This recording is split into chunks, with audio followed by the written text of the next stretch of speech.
Welcome to another video, family. Today I'm going to be addressing Bechtel-McCone. Now, McCone, John A. McCone, was the Director of Central Intelligence appointed by JFK September 27, 1961. Okay, but before that, he owned a massive company by the name of Bechtel-McCone, okay, which lasted from 1937 to 1945. And in this piece here, I'm going to be describing or showing how the military-industrial complex is linked or married to, or how it marries to intelligence, the intelligence organizations of the United States, like the CIA. Okay, so it's called Bechtel-McCone. So I'm going to just give a brief history of the Bechtel Corporation that was started by Warren Bechtel. Okay, so I'm reading from my notes here, so bear with me. Okay, the legacy of the Bechtel Corporation was started by an Illinois farm boy by the name of Warren Abraham Bechtel. Interesting middle name, Abraham. Okay. He died in 1933 at age 60 in Moscow, Soviet Union, and that was under Stalin. Okay, and at that time, the United States hadn't even developed diplomatic relations with the Soviet Union yet. Okay, that didn't occur until later in the year. I think it's October or November of 1933 by a federal FDR. So why was he in the Soviet Union, and how did he well, they say he died from a insulin overdose, accidental, but who knows? Okay, but anyway, Warren Bechtel, the father who started Bechtel, he started in 1904. He moved to Oakland, California, and he became the superintendent on the Western Pacific Railroad.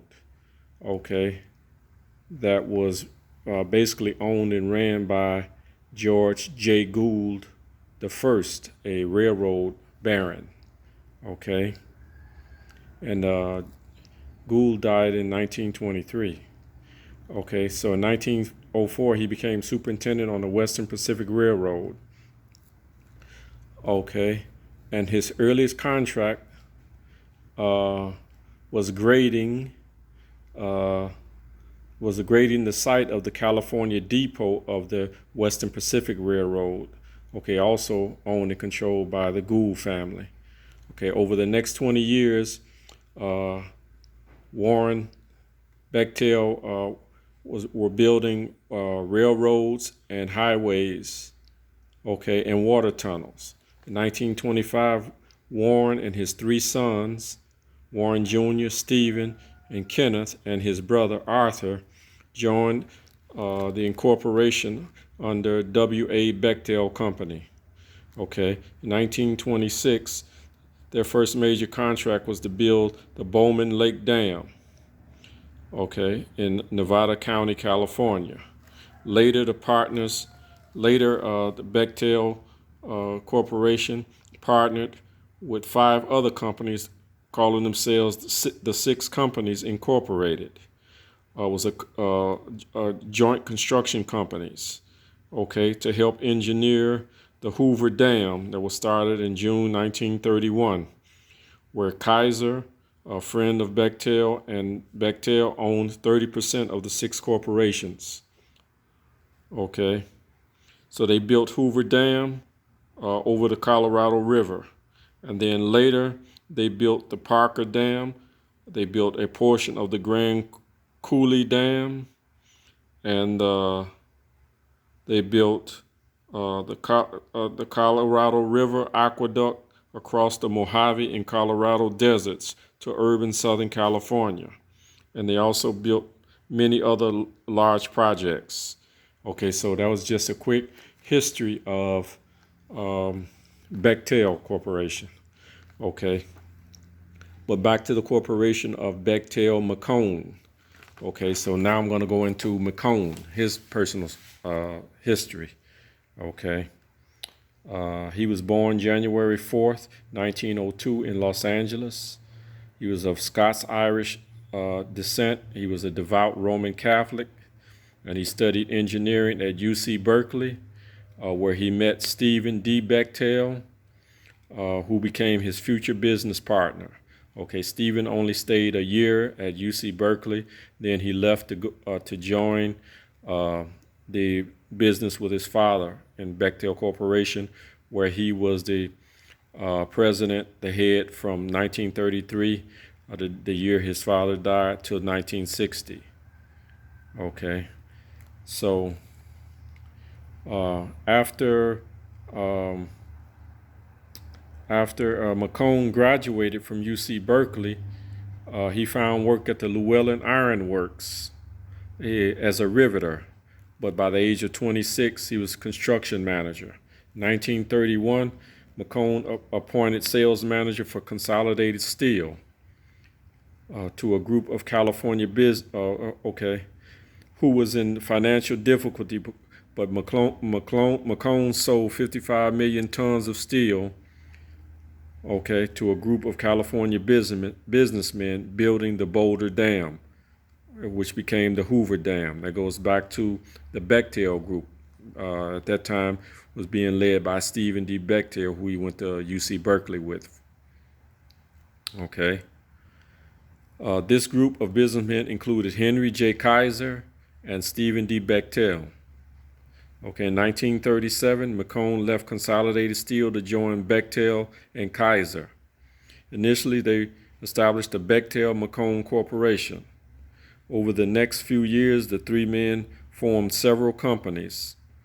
The first major customer of Bechtel-McCone was Standard Oil of California, who contracted them to build SoCal's new refinery in Richmond, the first of many refineries built by Bechtel-McCone. By 1939, the company had more than 10,000 employees and was building refineries, chemical plants, and pipelines all over the world. In the summer of 1940, McCone and Bechtel had meetings with Admiral Howard L. Vickery of the U.S. Maritime Commission, who told the men he had received a telegram from the British Purchasing Commission urgently requesting that the Maritime Commission arrange the building or contracting of 60 tankers to replace the ships the British had lost to German torpedoes. Another meeting, a few weeks later, the Maritime Commission Chairman Admiral Emory S. Land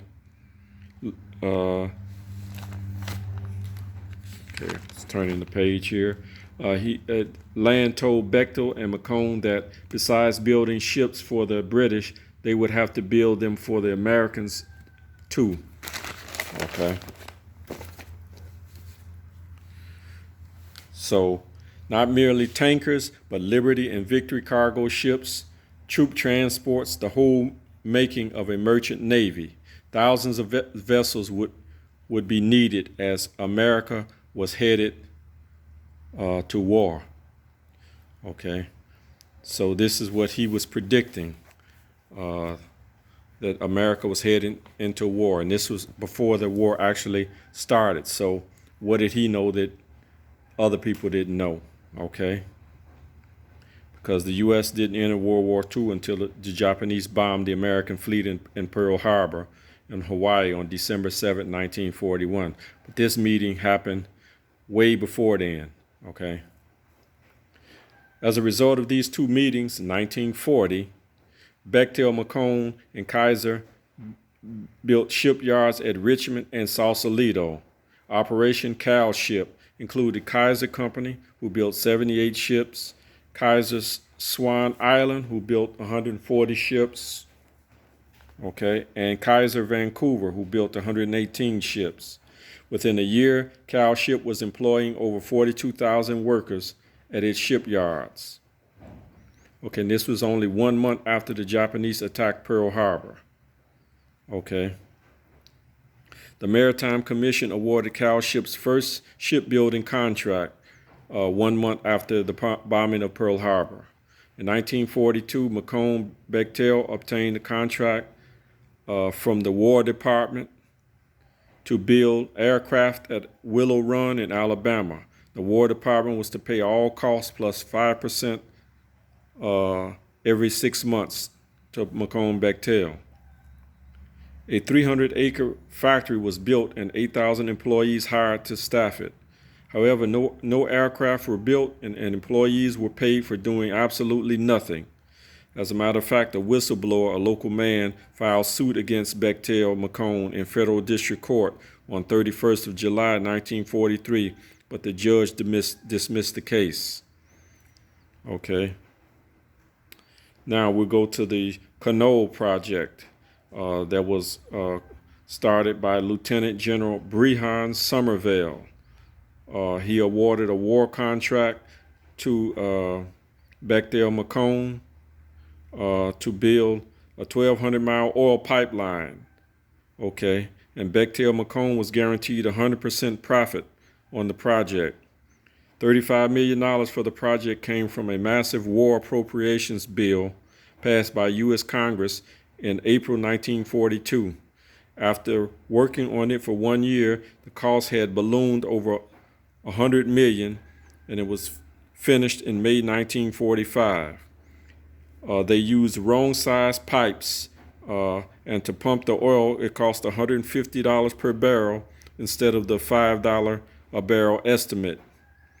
Okay, less than 1 year after it was finished, the plant and the pipeline was abandoned at a cost to the American taxpayer of $134 million. Okay. After the war, World War II, the General Accounts Office told a House Merchant Marine Committee investigation that the Bechtel-McCone Company had made $44 million on an investment of $100,000. The same committee a few months later complained that McCone's company was paid $2.5 million by the U.S. government to take over a shipyard costing $25 million and containing surplus material costing $14 million. Okay. John L. Simpson, a friend of McCone's, who in 1942 was recruited into the OSS by Allen Dulles, and his official title was Chief Financial Advisor for the U.S. Army in Europe. Now, the OSS, we know, was the precursor to the CIA, and also this is where thousands of those Nazis were brought in to the OSS in Operation Paperclip. You can look that up. Okay. 1944, John L. Simpson returned to San Francisco and became a consultant to the Bechtel-McCone Corporation. His arrival brought even more contracts from the War Department. So this is showing how the intelligence organization benefits from and through war. Okay. At the end of World War II, Bechtel-McCone Company ended. Okay. John McCone invested his profits from war production in the Pacific Far East lines. Okay. And a silent partner of this company was Kaiser, his friend Kaiser. Also, Bechtel was a silent partner. McCone also partnered with Henry Mercer, owner of States Marine Lines, whose vast fleets operated in the Atlantic. McCone was then one of the dominant shipping figures in the world. McCone and Bechtel were also directors of Stanford Research Institute. McCone was also chief fundraiser for the California Institute of Technology, whose scientists had been involved in the development of the atom bomb and were then involved in nuclear research. McCone was a fanatical anti-communist who told his friends that the Soviets intended to achieve world domination. Okay. He was also described by some as a right-wing Catholic with holy war views. Okay. John L. Simpson became chief financial officer of various corporations owned by Stephen D. Bechtel, introduced McCone to Allen Dulles to a meeting in 1947. He then became friends with William Nolan and Dwight D. Eisenhower. Okay. 1948, Harry S. Truman appointed McCone as deputy to the Secretary of Defense. In 1950, McCone became Undersecretary of the Air Force.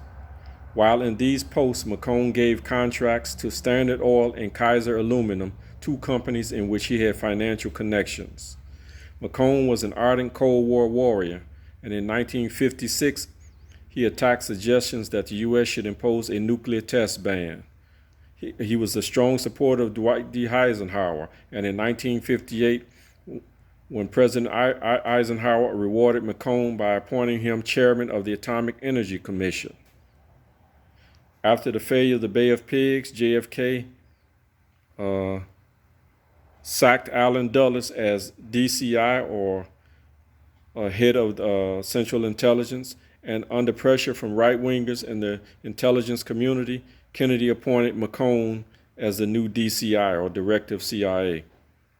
And he held this position from November 29, 1961, till he resigned in April 28, 1965. Coincidentally, McCone was the head of CIA when JFK was assassinated, as well as when Malcolm X was assassinated.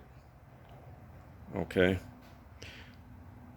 McCone has always denied his knowledge of executive action, which was a plan to remove unfriendly foreign leaders from power, including the ZR Rifle Project, a plot to assassinate Fidel Castro. A CIA counter-espionage activities person, said that through McCone, the CIA was offered the mafia $150,000 to kill Fidel Castro, who closed down their profitable brothels and casinos. Okay. And he also said, while McCone was DCI, or Director of Central Intelligence, the CIA was heavily involved in the DR Congo, supplying mercenaries and arms to the supporters of Siseko Mobutu. JFK was assassinated under McCone as DCI, and almost from the beginning of JFK's assassination, 22 November 1963, McCone began to set up false narratives to LBJ, the White House, the State Department, and the FBI of a lone wolf Lee Harvey Oswald and his Soviet and Cuban connection. In 1964, McCone arranged for the CIA and other agencies to provide the opponents of Salvador Allende, the president of Chile, and he gave them funds of $20 million. He was also active in helping establish military rule in Ecuador to overthrow the president Jose Ibarra. Okay, McCone had clashed with President JFK over his decision to try and withdraw from the Vietnam War, which was being secretly run by Cardinal Spellman. Okay, the Cardinal of the Roman Catholic Cardinal of New York. LBJ turned up the war effort after taking office, but McCone advocated the use of increased force. This led to his resignation in 1965 as Director of Central Intelligence. Soon afterwards, McCone was appointed to investigate the Watts race riot.